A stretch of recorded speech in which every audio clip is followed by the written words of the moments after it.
Welcome back to my channel. Today I wanted to share some of my luxury bags that I've purchased in the past few years and review them and let you know which ones I really love and maybe some of my regrets as well, so that you can make a great decision on your next investment bag purchase. I've been thinking a lot about sustainability and some of the things that I hang on to more than others.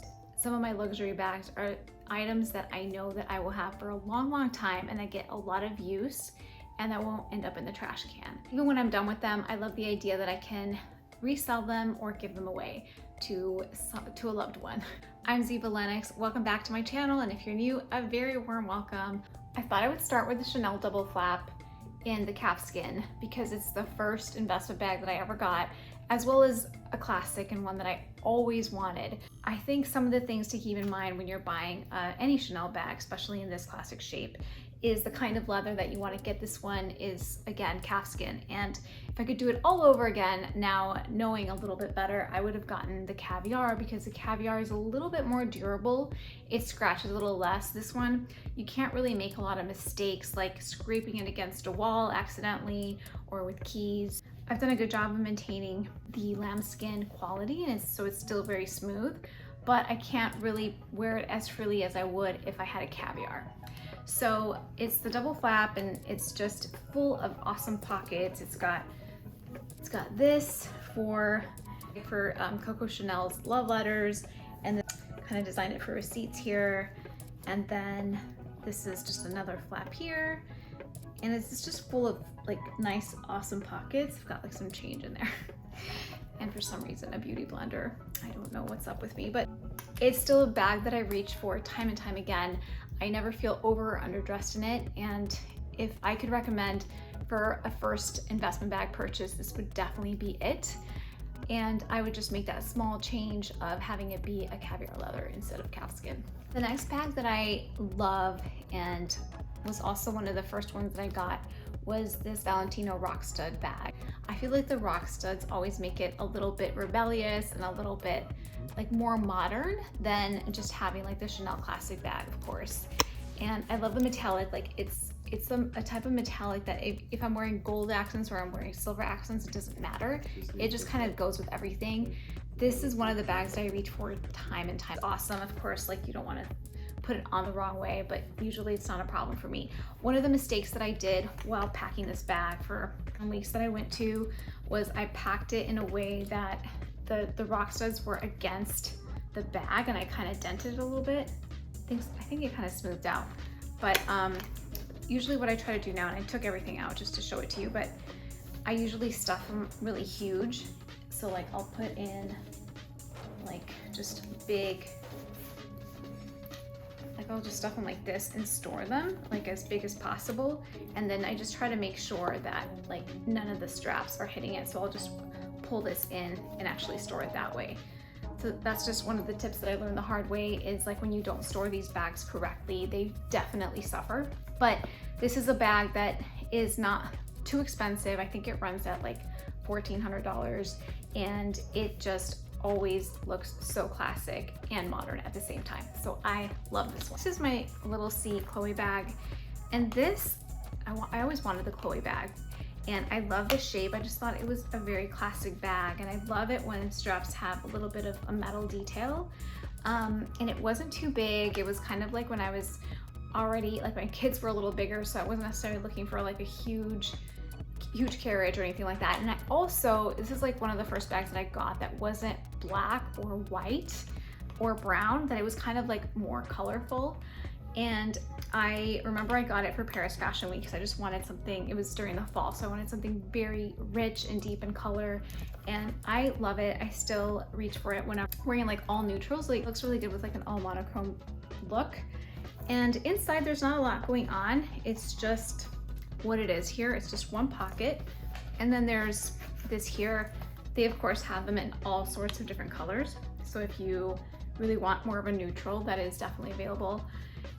And it's just a classic bag. The leather is quite durable. It's not as sensitive as a Chanel calfskin bag. Every time I think about reselling it, then it ends up being that I wear it a lot that weekend. I'm like, okay, I guess never mind. Ooh, so the next bag is the Givenchy Antigona. And this is a bag that I always wanted. I just loved the structure. It's such a classic shape and it's such a great travel bag. And there's many different types of leather that you can get. You can get the sugar, I think it's called the sugar leather, that's like more grainy, and I think it hides a lot of things well. This one is just a smooth leather, and I'm partial to it. It's been everywhere. This bag has been around the world with me. It's been sometimes put on the floor, yikes, like when like I put it down for a picture or something. It's so durable. This has been like under airplane seats. It's just lasts and lasts and lasts, and it is so spacious. This bag has made me so happy, and I can't believe how I got it. Thanks to Poshmark, like this is not a Poshmark advertisement, but like thanks to Poshmark, it like alerted me that this bag had gone on sale, and I was like, wait, what? And it went on sale. I made an offer, and I think I got maybe like $1,000 off of it or something. The condition was mint condition. It was brand new. It was beautiful. And it was exactly the one I wanted. It was like one of those like Poshmark, all the stars aligned, and you get exactly what you want. This bag was just one that I always wanted and I got, and I recommend it so much. If you're looking for a structured, big travel bag that, or not even, I mean, it's just a great like everyday huge like mommy bag, or just if you want just something that's big and you want to look a little bit Olsen twinish like this, you know, and you want to have the big bag. This one's actually just the medium one, but I highly recommend it. I think I wear this one the most out of. The next bag I'll show you is this Fendi Tote, and I just have, this has made me very happy as well. My only criticism of it is that the straps are so thin that I feel like they're a little vulnerable. Like I feel like they're not as sturdy as like this that has like this type of heavy duty strap. Doesn't have that, so I have to be a little bit gentle with it. Like even though it fits a lot, I have to like just be mindful that the straps are really, really thin. I got this through Rebag, and it was used in a Rebag has a program where you like can buy a bag at a discount because they're used, and then a few months later you can sell it back for, I think it's like 60% or 70%. You know, you don't get the full credit, but you get some of the credit. It's kind of a good way to be super sustainable and experiment with new bags. When it was time to give this one up, I remember I didn't even think twice about it. I was like, I have to keep this. This is, I mean, it's got logos everywhere, and I'm not like always all about having logos like everywhere, but there's something like very subtle and classic about it, and I was like, I'm keeping it because I'm wearing it a lot, and it's just a great bag. This bag is the one that I probably have the most conflicted feelings about, my YSL Lulu. So first of all, I love this. I love the quilted look. I think it's very classic and timeless. I like the size. It's the medium one, so I can definitely fit in more than my lipstick and cell phone, which is huge. However, it's just not that ergonomic. Like for some reason, every time I have to pop it open, it's like there's like a couple of pockets. There's one pocket here, and then there's one in the back, and then there's the middle pocket that zips up like your wallet and change and stuff. And for some reason, because this one is so much bigger, it just ends up being really difficult to close, and it's so hard to like demonstrate. But like when you're on the go and you're trying to like open it and close it, it's super awkward. So because of that, I find that I don't wear it as much as I thought I would, given that it's a classic bag, it's an awesome size, it's beautiful, and it's such a statement. But like I kind of struggle, like I open it and then it's anything that comes out once I close it back out. Like if this is really full, it's just not that comfortable. I thought about selling this so many times and I haven't done it yet. I think the day will come. I'm just like not ready to give it up yet because I just haven't worn it enough, so I feel like I'm not emotionally done with it. I'm kind of like in a little bit of a dilemma with it, but it's beautiful and I know that a lot of people like it. I think if I could do it all over again, I would have gotten a gold emblem instead of the silver because I have so much more gold jewelry. So maybe that's part of it too, but I don't think so. I think that it's more of like the ergonomic piece of it.